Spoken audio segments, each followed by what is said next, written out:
បងប្អូនថ្ងៃនេះមកចែករំលែកនៅទស្សនីយភាពអគារបែបទំនើបម្ដងនៅប្រទេសហូឡង់នេះបងប្អូនចា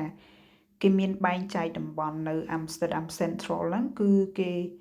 នៅថែរក្សាអគារចាស់ៗនៅក្បែរមាត់ព្រែកចឹងណាបងប្អូនប៉ុន្តែនេះគឺស្ថាបត្យកម្មទំនើបប្លែកចា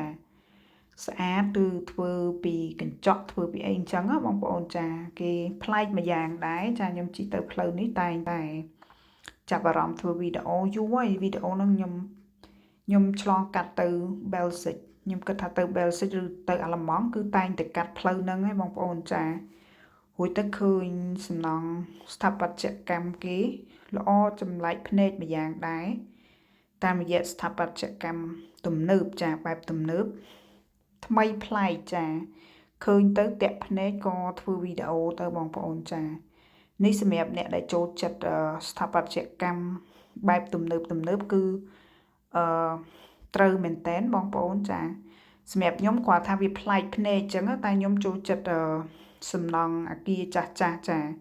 ដូចជានៅ Central Amsterdam ឬមួយក៏ទៅទីជនបទអញ្ចឹងគេនៅថែរក្សារបៀបបុរាណខ្ញុំចូលចិត្ត